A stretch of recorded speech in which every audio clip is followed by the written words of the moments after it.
And welcome back to the swamp, everybody. This is the Ogre and the Ass podcast. Eric, how you doing today? I'm ready to fight. Were you ready to fight? You woke up and chose violence. I like that. Yes, I did. You know, you ever have those days you just wake up and you choose violence? Every day. Every day. You can't be mad at the milkman. Every time we see the mailman or someone walk by, just mean mugging them. Choosing violence. Man, when did that become a thing now? Every single day. What is it? I think on one of the podcasts we had with Grace and Sydney, Sydney even said, I woke up today choosing violence. Oh, yeah. Like, when did that become a pop culture thing to say? I woke up and chose violence. It's a very, I feel like a very 90s thing, to be honest, like with the hip hop era. You think that is? NWA just waking up being violent, you know?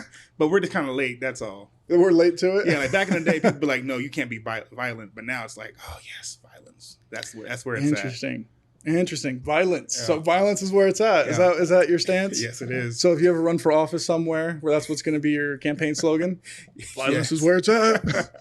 Did you know in Washington, I believe it's still a law in Washington. Please don't quote me on this. State or D.C.? It's the state, man.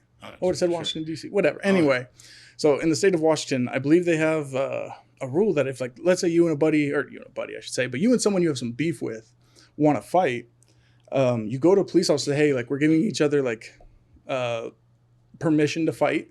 Obviously, like, the police officer can be there, and then he can mitigate it in the way of, like, if it turns into like something deadly, if you get knocked out and the person keeps hitting you, like something like that. Like, okay, like an actual octagon. Yeah, and I believe that's it. Now, I might be wrong on that.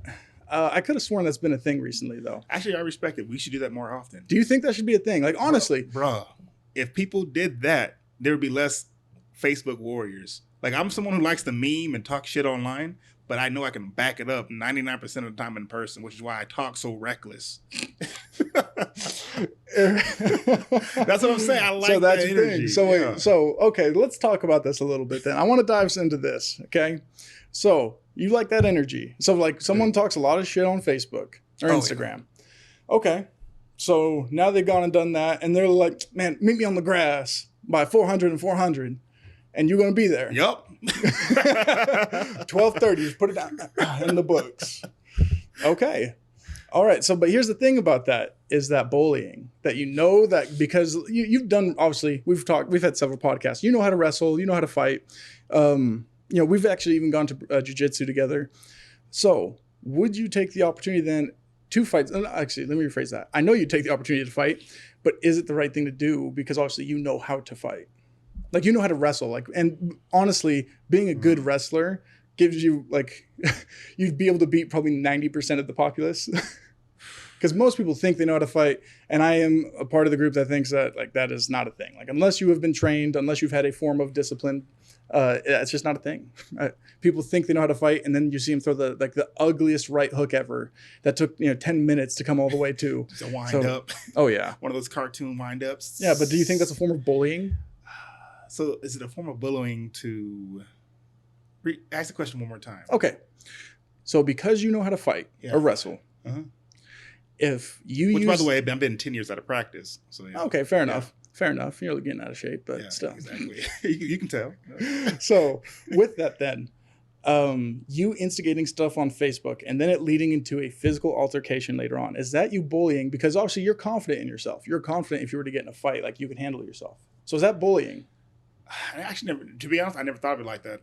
Because I think it's a generational thing. Like, you got people like the mumble rapper generation, the early 2000s kids who fake like they about that life. Then you got people born in the 90s and 80s who are really about that life. Oh, yeah. Yeah. I mean, and you understand because you were born, 96, 97? 95, yeah, thank 95. You. 94. Shout out. But no, the 90, that 90s generation where it's just like you had to worry about being bullied at school for being fat, ugly, unattractive, whatever. You had to learn how to fight. Oh, and so for me, it's not. I was all of those things. Exactly. Same here. I was skinny, but I was still a wimp, though, back in the day. Oh, yeah. But just going back to that question about is it bullying? No, because your mouth is your representation. That's your PR right there. Your own personal PR. If you're going to talk all that mess, it's not bullying. But what I'm saying is if you instigate it, though, Eric, if you're the one instigating it. Okay, we also aren't going to go into this, but you posted something recently that received actually much better feedback than I thought it would, but there were some people it rubbed wrong. Oh, yeah, no, it did. The people I didn't expect either. Like, I was hurt. We don't need to go into that. Yeah, I'm not. But in that regard, though, so had someone said, dude, like that was so offensive what you just put on there. Like, honestly, like you shouldn't be allowed to just say that willingly. Like, let's take it to the grass. I'll be like, hell yeah. But don't you think that because you instigated it by posting something potentially offensive, that's your bullying? Okay. Right? Like you're baiting for a fight. Okay, so like I know what you mean. It's kind of like the Cobra Kai thing from Karate Kid. Obviously, he knows more than the Karate Kid, so he's gonna bully the kid verbally and physically or whatever. Right, he's gonna bully him until he instigates a fight out of him, and then he's gonna beat the shit out of him. Okay, and if that's the case, I am more pro Cobra Kai because, again, I'm a 90s kid. And I'm not saying I like bullying, but if you're really going to escalate it yourself and throw a punch, then I have every right to throw hands back with you. Now, with that said, I do agree that to a certain extent, you know better. And in any type of martial arts, they teach you self-restraint. And if I were to act like this in the actual dojo, I'd be very disgraceful. Because you know better. You know you can whip this kid's ass outside of a dojo, even inside of a dojo. So why instigate it? Why not just punch up? And for me, I'm an equalist. I like to punch up, down, right, left, and center. I like to hit anybody who'll take it. But I do agree, though, that is technically bullying. Yes. It's the first time I ever crossed my legs up on this podcast. And I'm very, very feminine of you. Thank you. Do you have something to say, Tom? Oh, dang. We just realized we never turned off the air conditioning. Oh, dang it. Go ahead and turn that off real fast. Yeah, I got you. So this is really where my thoughts lie. So, there's that form of bullying, which I totally get, where you instigate someone, you're constantly pushing them to want to choose violence. We got to walk across the camera like that. That's my dumb look. It's all good. Fortnite. So you push someone to want to choose violence against you because you know you can beat their ass. And yeah, that's definitely a form of bullying. And it's like, well, they chose to swing first. Maybe they chose to fight. Maybe they agreed to it. But you know what you're doing, right? like when you bait somebody. So yeah. In that regard, I don't agree with it. Like, I'm a big dude. I could definitely defend myself. Obviously I've done boxing, I did jiu-jitsu with you for a bit. Where I think I still know more than most. Obviously, I could still get my shit raw. Oh, I can too. And oh yeah, for sure, yeah. Absolutely. But that being said, like, of course, we could go around picking on people until they instigate something or until they choose to pick violence back, and that would just be wrong. I think that really would be like there's picking up to choose. Like I think there's a difference. Okay, and we need to talk about this. Confrontation. Yeah. Waking up choosing violence. Obviously, it's just a funny term. It's a funny saying. It is. And that's what it's used for. It's used as a funny saying. In reality, I think it's a way of saying, today I'm not putting up with people's bullshit. Okay? Yeah. And that could come from a person who is actually being bullied, which I highly recommend if you are one.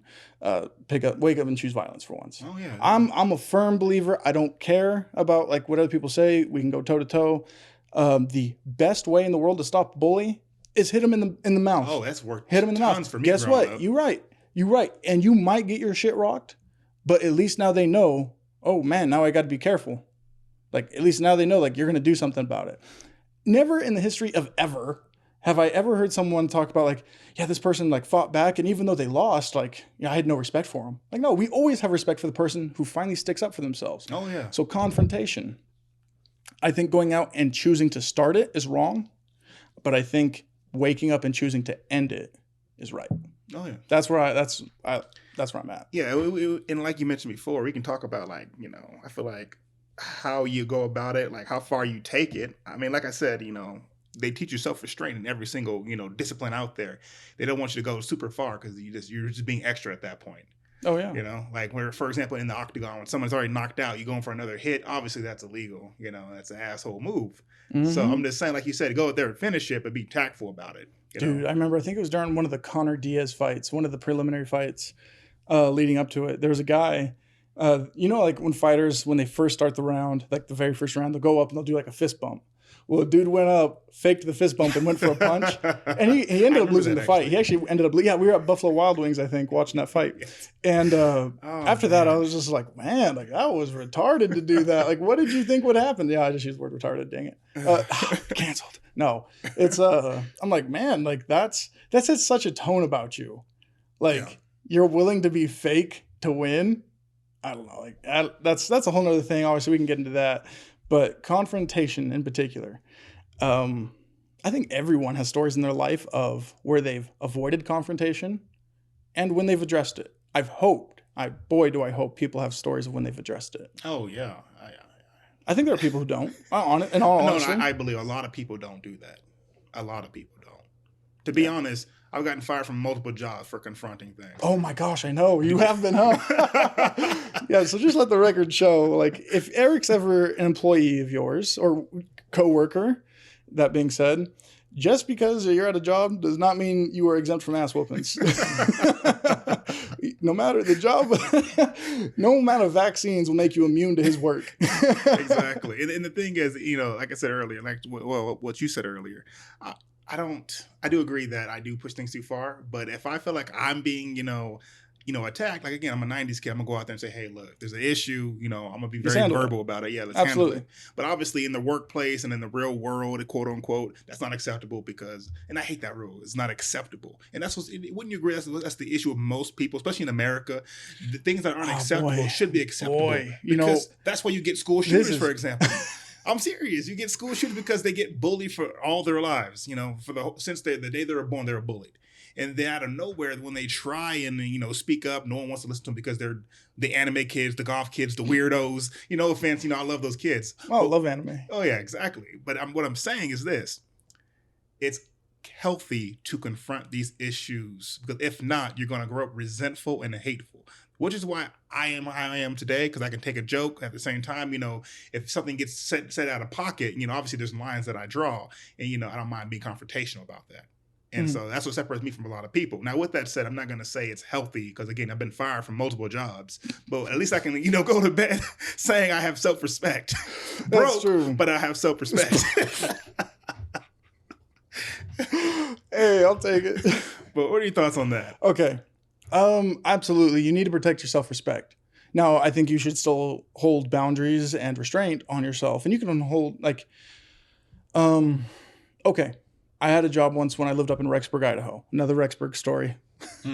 This guy was the biggest asshole I've ever met. And he took pride in it. And he thought he was an amazing boss. Okay. Oh my gosh. Guys, listen to the story. You'll learn about what not to do. So he would actually hold classes teaching people how to be a good boss. And I will say there's only one bit of advice he ever gave me that I ever use now for interviews. Or if I were to ever interview again, I would use it.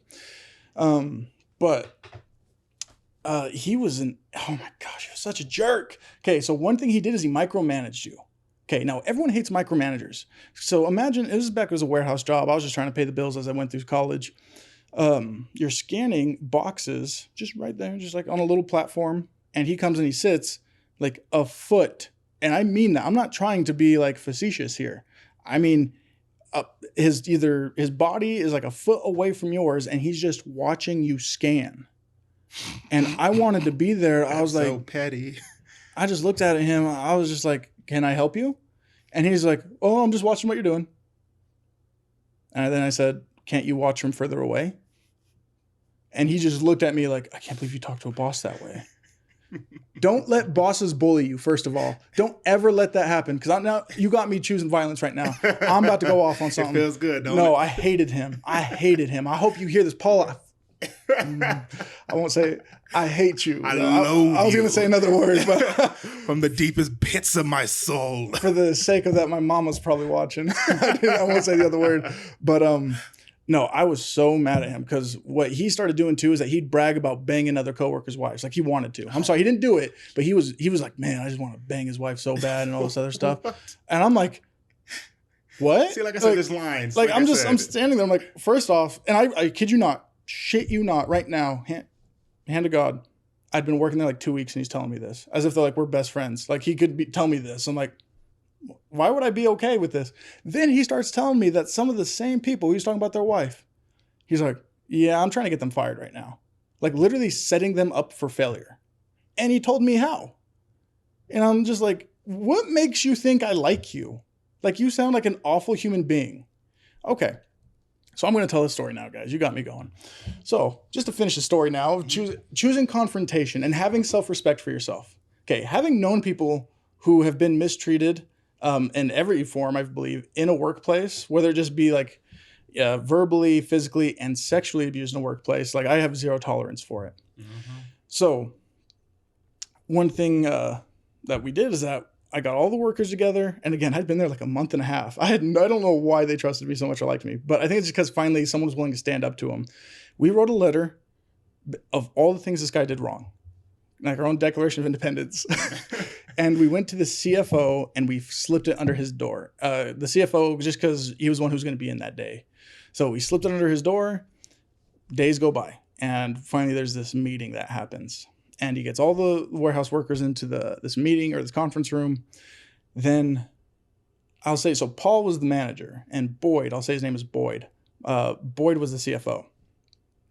And Boyd kind of addresses it and is like, hey guys, like I saw these concerns come up.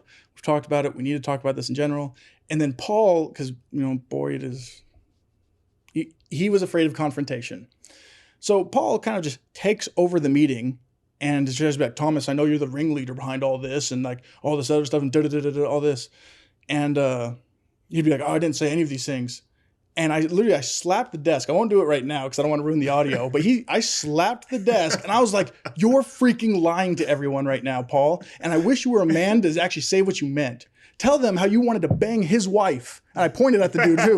Like, tell him how you wanted to sleep with his wife. Go tell the CEO. Drama. Go tell the CEO how bad you wanted to bang his wife. I bet you don't have the balls to do that. And I was so, because again, and the thing is too about that, I know I was coming off like 3 or 4 hours of sleep. So I was already in a bad place. To be honest with you, this is actually one of the first times in my life I think I've ever actually stood up for myself in like in a big way. Yeah. And I'll get into why I think that was later. But and then he goes back and forth with me and he's like, Thomas, ever since you started, things have just been up in smoke for me. And I said, why do you think that is, Paul? He had no idea. He's like, honestly, I don't know. Like, I don't know. I don't know why everything's going up in smoke right now. And all I said, because I'm not afraid to call you on your bullshit. Everyone here has a family they're trying to support. Because I'm a college kid. I don't care. You're not going to scare me with money. The hell? I'm in college. Right. Like, I know how to go make money on my own. Illegal. I know people who sell Adderall if I need to go do that. Like, you think I'm scared? Anyway, not to put it. Right. Don't want the police called right now. Seriously, don't come at me. Yeah, police, I'm waiting. No, okay. But honestly, like, you're not going to scare me with a job. Like, there's plenty of open others. Yeah. And I said that too. Like, people here are just intimidated that they're going to lose their job, so they can't support their family because everyone else besides one of the part-time workers was married and not in college. This was how they supported their family. Yeah. And after that, Boyd finally kind of came back in and he's like, hey guys, listen, like, we need to just resolve this. We need to get back to work because deliveries were not going out that day because everyone stopped. No deliveries were going out. And they're like, listen, we really need to get back. If we need to address this, we can. And Boyd did his best to kind of calm it down. All right. And I'm like, you know what, Paul? I don't care about you at all. But let's just move forward. Okay. Unless it's about work, let's just not talk to each other. He said, all right. Oh, and by the way, this guy would say the N-word repeatedly. So there gives you a reason right there. Oh, he was a hick. He was a hick from Wyoming. He was a hick from, no. Oh, he was actually from Idaho. Oh, was he? Yeah. Yeah. So kind of equaled out. Yeah. He dropped the N-word pretty often. Again, like he thought he was funny. I mean, if you're a comedian, that's one thing. Was it a hard R or? No, his wife was a joke. Oh, dude. He walked in one day with a big ass smile on his face. And I was like, hey, Paul, why are you happy? He's like, I woke up this morning and got some sex. I was like, dude, just, okay, anyway. So moving on. I'm actually not done with the story. This is to show you confrontation. Guys, I'm so sorry I went off on this tangent. No, I like this. Let you hear this. I'm not done yet. I'm not done yet. But wait, there's more. Okay. So we go about our way. Now, he pulls me aside when it was probably that same day or the next day. And he's like, Thomas, I just want you to know something. Like, because the CFO told him in that meeting, Paul doesn't have the power to fire people. So he got his checked right there, right in the balls. And he's like, okay, well, I may not have power to fire people, but I know how to get people fired. And I was just kind of sat there. I'm like, huh. And then he's like, well, your 90-day review's coming up, and I just don't think you're going to make it. Well, Paul, you shouldn't have said that because now I don't give a shit. So going on, I didn't say anything back. I didn't confront him when he told me that because right when he said that, the mastermind plan came to mind. Okay. 90 day mark was coming up. Paul was always reassuring me, I just don't think you're going to make it. Okay. Well, around that 90-day mark, since I was already for sure, like, screw this place. I'm not working for Paul. He's an asshole. I don't care about this job. He had a 2-week vacation coming up. Now, we were understaffed. I think you told me about this. Yeah, I definitely did. He had a 2-week vacation coming up. And guys, we were dreadfully understaffed. Oh, man. And I knew, I was like, wait a second. If I don't come in, he can't go on his vacation. So I waited. And I didn't, the day of when he was supposed to leave for his vacation. So it was a Monday. And actually, no, he's going to leave on a Tuesday. So he's going to leave the next day. I went into work. I opened up. That was the best part too. I opened up. So I opened up all the doors, turned on all the lights, dropped off all my equipment, threw the keys somewhere in the room. I don't even know where I put them. Just threw them in the room. And I walked out. And I went home and went right back to bed. Wake up 2 hours later with phone calls from the CFO, from Paul too. So from Boyd and Paul. And they're like, dude, are you serious? Like all this other stuff? Like, I can't believe you did this. And I just didn't reply. Okay. Now, I still had a buddy who worked there. In fact, he reached out to me not too long ago. It was kind of interesting. And it was some months later. I'm like, hey man, like, how's it going? He's telling me about how it's going at the job. I won't drop their name because they're so petty. They probably would sue us if I dropped their name. But I asked him about Paul. He's like, so what happened to Paul? And he told me exactly what I thought would happen. He's like, yeah, he could not go on his vacation now because of it. Like, he lost his vacation that he planned out with his family. Oh, no. Because of that. And I was like, it was just petty part on me. I don't care. It's pettiness. Tom Petty. Tom Petty. Oh, that's beautiful. Tom Petty. Second thing with that is that because of what we wrote in that letter, and after I quit, apparently they took it seriously after I quit. Because it was like, I made a big uproar about it. Like, I made it known. I don't like you. You're a piece of shit, and you mistreat women. Okay, they set up cameras. Didn't know this. They set up cameras. No one knew. None of the warehouse workers knew. They set up cameras because there was the warehouse, and then there was like a retail part of the building where people could come in and actually buy the product. And they caught him on camera, like trying to nip at a customer's ass. Oh my gosh! Caught him on camera. Boom! Right there. Saw it. Go for it. And I was like, "What? Are you serious?" Like, yep. We canned his ass. He was gone. I was like, should listen to me the first time I approached you with that letter. I don't think I'll ever be someone's employee again anytime soon. But if I am somehow ever your employee, you are not safe from me in that regard. If you're like, dude, this girl's got a great ass, like, I'm going to try and grab it when she walks by, I'll be there. Like, I promise I'll meet you with my right hook if I see that shit. Like, I'm not a good employee because I don't care about your business. I'm not going to lie. I don't care about your business. No, yeah. You're the one who has the ownership. You're the one who's going to make all the money and be rich. Why do I care? Exactly. I don't give a shit. I don't care how that sounds either. I mean, the least you can leave them is like your self-respect, you know? Well, because like you said, they own the business, you know, they get the better pay and all this other stuff. The only thing you really lose is your self-respect if you don't act upon what's good, you know? And that's something I've heard actually from a good psychologist. He talks about, you know, why people are so miserable, especially at work, is that they're not living their fulfilled life. You know, they just say, okay, you're my boss, so I have to do this, even though I'm against it. Hell no. Exactly. Hell no. And I definitely learned that back in Florida, you know, when I had to work with, a bunch of people who I thought, since we're all skin folk, we were kin folk, but that's not a real thing. Mm-hmm. You can work with a bunch of white people. I promise you, they're probably not your kin folk. Same thing. Please, they'll be the first ones I'm mean to. You kidding me? Exactly. Same thing with black people. It's like, you think, oh, it's a black, owned business. We can all get along. No.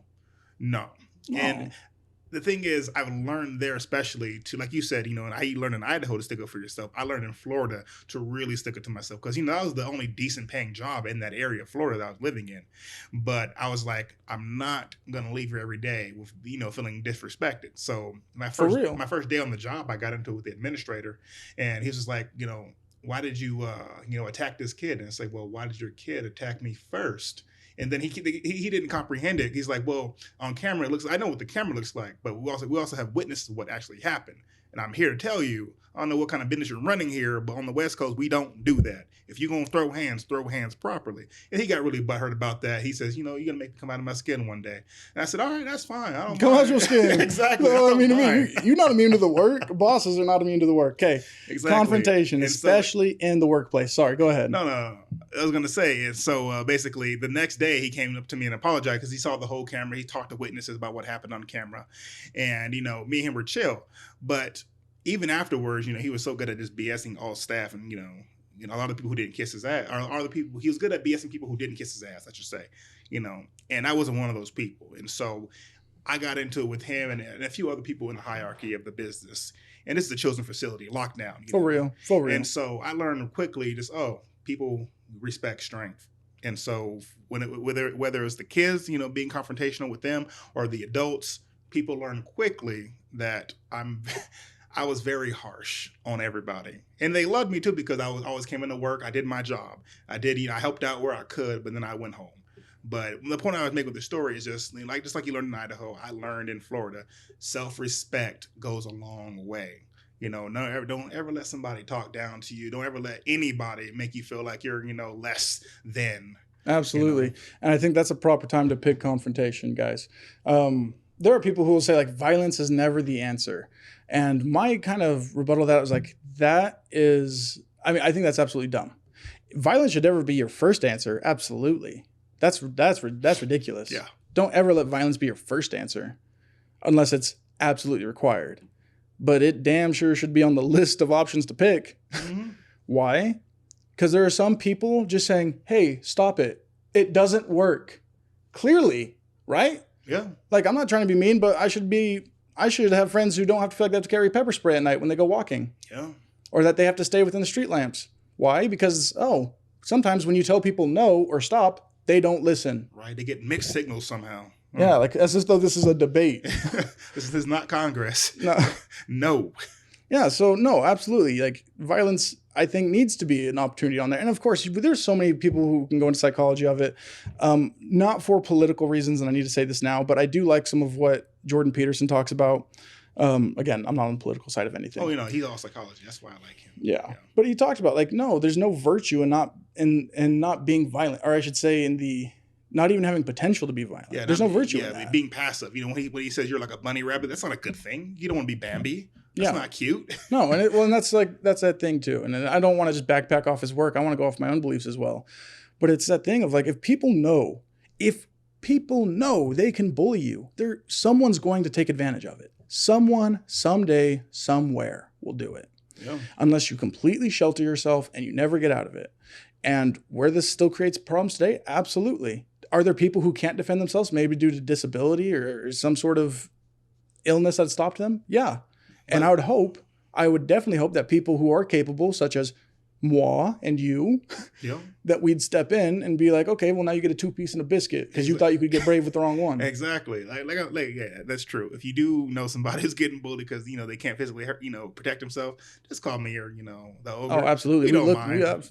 Please. This is a safe place in all ways. This house shall be safe. Exactly. Now, with that said, will we, throw jokes at each other and, mess around? Yes. But when it comes to serious stuff like actual bullying, we don't talk. And for legal reasons, this threat of violence is a joke. Yeah, of course. For legal reasons, it's all a joke. Yes. And we'll mark this as entertainment, so you can't say otherwise. Now, that being said, no, violence, I truly believe it's not the first answer. And people who think it is need to get checked. Oh, yeah. They need to go see a psychiatrist. It's crazy about that. I learned as a kid. So I used to go to the Boys and Girls Club in East Palo Alto. Oh, man. Yeah. So it was back in the late 90s, early 2000s that I went. And I remember I got bullied all the time. This is back when I had no balls. They didn't drop at all. Mm-hmm. All right. And I remember that my mom, it started with my brothers, and then, my sisters, they'd come in and help me out at the Boys and Girls Club when I was getting bullied in the bathroom. I was like, that's so embarrassing. First off, to have your elder brethren protect you. So embarrassing. Because, they handle themselves, they got face in the neighborhood. Everybody knows them. So it's different. But I remember one day, I got to a boiling point to where I got off and told Mom what happened, and she told me, she literally wrote me a new one. It says, "I am sick and tired of you getting your ass beat." She cursed at me for getting my ass beat. I said, "I'm the victim." Mom, I'm the victim. Exactly. And she was funny. She said, "No, from now on, I need you to line him up and knock him down." And I was like, "Dang, all right, fine." And so obviously, when you come into your own, you're gonna take a first L sticking up for yourself. Of course. Unless you're like, everyone's taking L's. Everyone does. Anyone tells you that I've never lost a fight, yeah, they have. They're lying to you. Oh yeah. Or it's that, or they've been in one fight and I was like with the little kid. Exactly. They lying.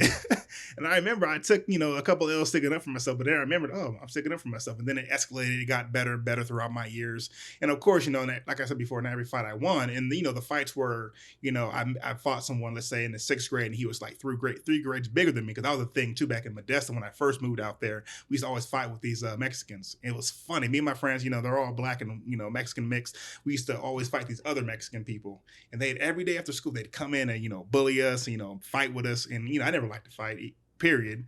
But by that point, I was already told to, defend myself. And so I remember, one of the homeboys came up to me, he slapped me inside my head. And I was trying to be peaceful. I was like, I just don't want to fight. I was still soft. Even though years prior to that, my mom was like, learn to stick up for yourself.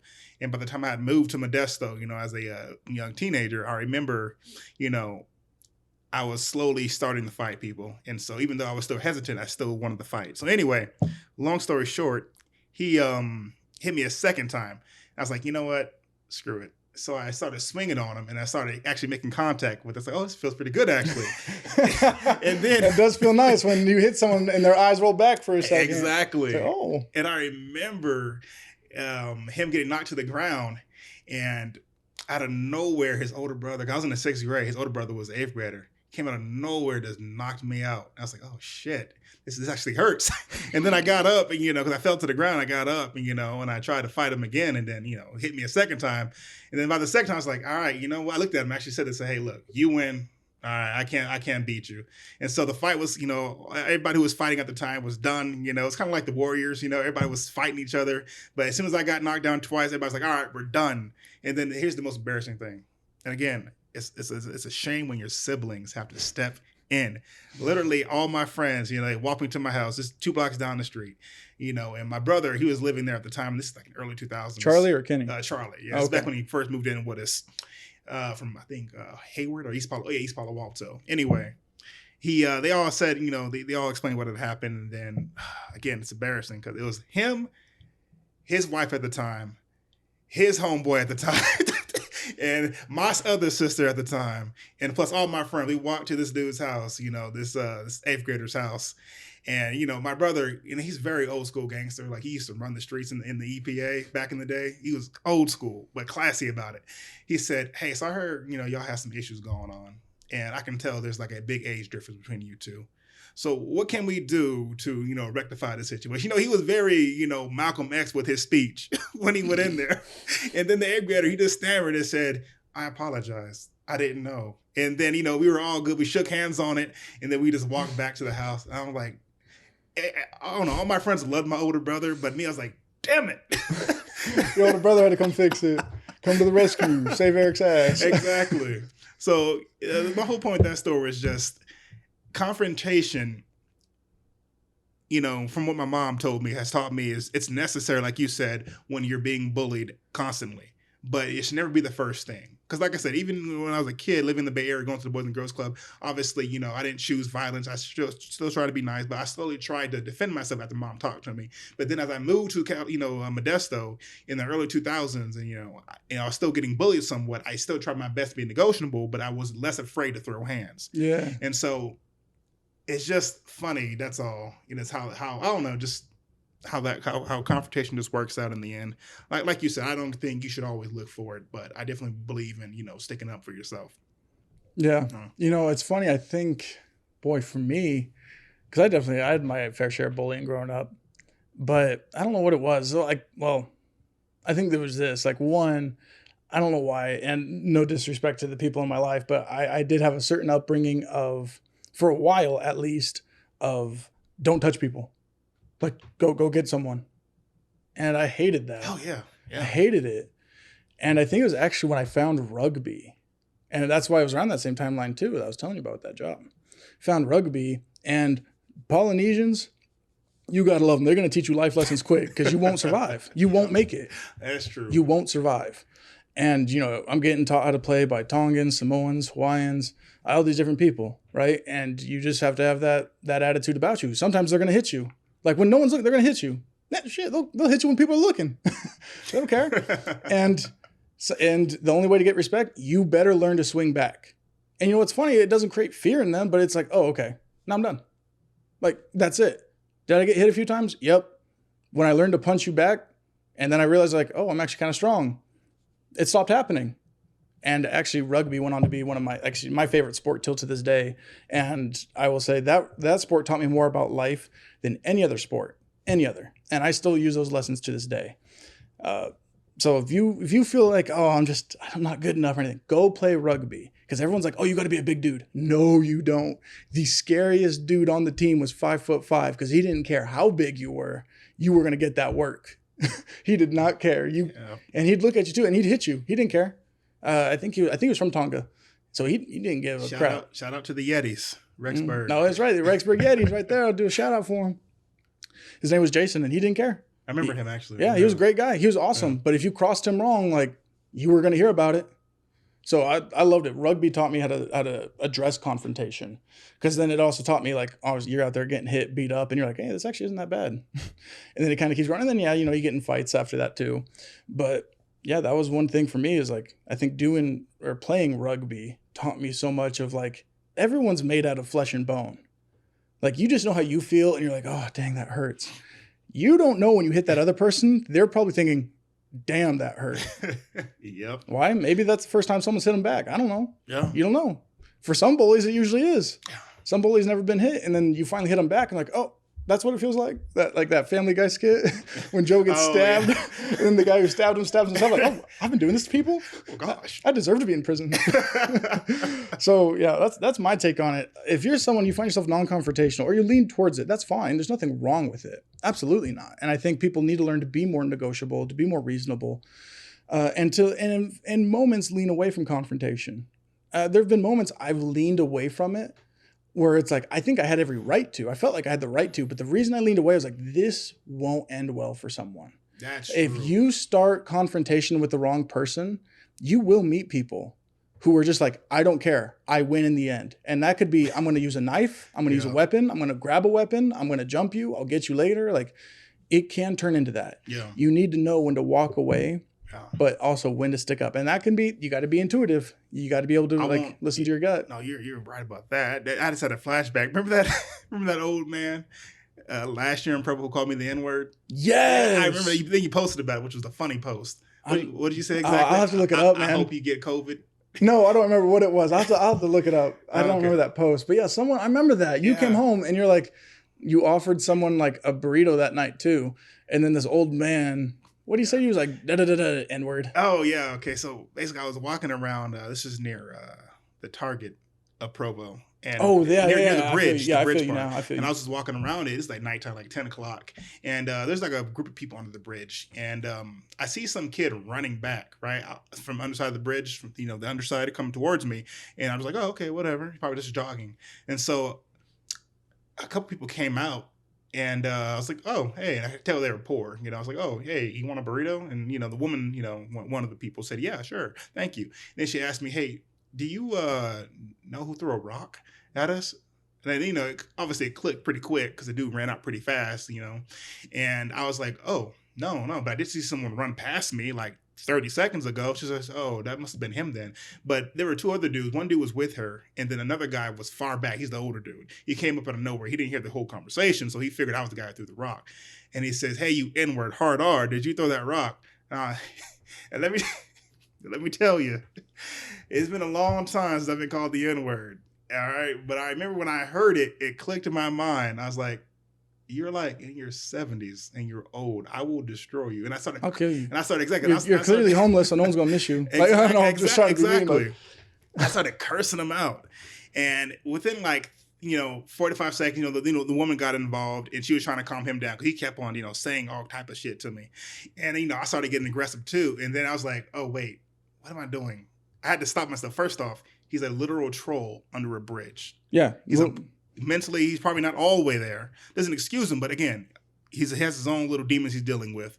And then second, if I were to continue to be aggressive and take him out, she would get in the way trying to be the peacemaker, and then I would probably on accident hit her just because she's in the way. Just on accident, yeah. And I'm just like, well, what am I doing? And I really had to think about that within the span of 10 seconds of hearing her try to break it up. It's like, what am I doing? This is unnecessary. You nice. Exactly. It's You've changed. You've gotten soft. What are you you talking soft. about? You soft as hell. No, no, I even told you that night, like, why didn't you call me? Oh, I'm sorry, I don't care. Be homeless. You don't get to talk to people all you want. I don't give a shit about your situation. You don't get to be an asshole for the sake of bullying because, you got a hard life? So do we all. Some of the best people I've ever met. One of the best men I ever met in my life lived out of a van for 20 years. Not because it was the hip thing to do, because it was the only thing he could afford to do. Yeah. And so, to me, I'm like, nah. It's a hard situation. You drop the N-word, you deserve to get your ass kicked like anybody else. Yeah, I mean. Get him the East Palo Alto treatment. Bet you won't say that there. That's why he said it, because he's in Provo. He knows there's just one person walking around. I bet you he wouldn't go up to West Valley and say it. Bet you he wouldn't go to Modesto and say it. No. I know damn straight he wouldn't go to the Bay and say it. Let me catch you in Oakland dropping with that same language. There are no-go zones for that N-word. Yeah, that guy, no. But I did it mainly for her, though. That was nice of you. That was nice of you. That was big of you. I don't know if I'd be the same way.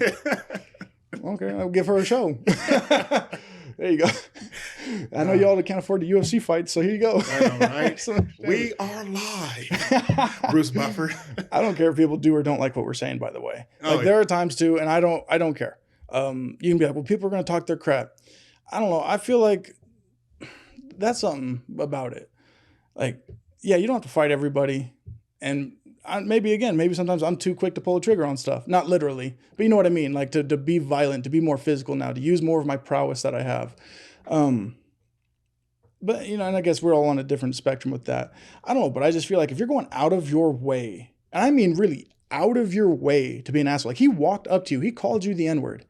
Yeah. If he went out of his way to be an asshole, why on God's green earth does he not deserve so many rights that he'll be begging for a left? You know what I mean? Oh yeah, I know. You should have filled the whole street up with uppercuts. I don't get that. If you go out of your way, sometimes there's accidental being an asshole. I know I do it. Sometimes I'm an asshole on accident where I didn't realize I didn't know I was crossing the boundary, and I'll apologize for it. If someone ever calls me, I'll definitely apologize. I'm sorry, I didn't know that was offending you. I'll watch that. Yeah. But if it's clearly hey, N-word, anyone watching this too, if I say that to you, come kick my ass. You know why? Because I'm never going to say it to you. Right? But that being said too, is that's how it should be treated. And not just in that regard. It could be towards anybody. If someone walks up to my mom and called her a bitch to her face, oh God, I promise you. I gotta beat his ass. I'm not the same. Christ-like, what? Don't forget, someone disrespected Christ. If you hear someone who is religious and you know this, people be like, hey, be Christ-like. Last time I checked, when someone disrespected his dad's home, he walked up with whips and started flipping tables, right? Am I wrong? Yeah. Someone check me on that. Am I wrong? No, I'm not. He had his limitations. Right? So even Jesus chose violence once in a while, especially when it came to one of his parents. So in that regard, yeah, no, someone walked up and called my mom a bitch to her face. What do you think I'm going to do? Well, damn, Mom, maybe she'd be nice. Even if she is in a moment being a jerk, guess what? I still ain't going to let it fly because that's off TOP. You don't do it. That's just how it is. Exactly. I don't know, guys. That's just, we don't want to get too tangential on that, but there's stuff like that. I have to say, don't go out looking to instigate and start confrontation. But if someone is pushing you to it, I really hope damn well someone is willing to end confrontation. Now, that may not be through way of violence or fighting. If it's just words or you feel it's best to walk away, fine, then do it. But if they are persisting and it comes to a point of threatening you, do what you need to do. I know plenty of people who pack. Yeah. There's some people who are too trigger happy. That's a whole nother conversation about guns we could get into, and we're not going to on this podcast, or at least right now. Yeah. On this episode. But go ahead. No, go ahead. I was going to say what you brought up earlier. I thought about Vito Corleone from The Godfather. You know, the father of Michael. Mm-hmm. He was talking about, this is after too, his son, Sonny, Corleone got shot up at the toll booth, and he gathered all the families of New York, from all the 5 boroughs to his place, and and then negotiated about a peace. And Vito said this very powerful word: "I will not be the one to break this treaty." That's it. He didn't do anything extra. He didn't go around, gallivanting, going for revenge. He said, I'm tired of the violence, but I'm going to wipe the slate clean. But if it pretty much the rest of the words that I thought of when he said, I will not be the one to initiate or break this, this truce. My initial thoughts was, okay, but he's probably meaning afterwards is though, but if you break this truce, I will unleash hell. Because at that time, the Corleone family was the bigger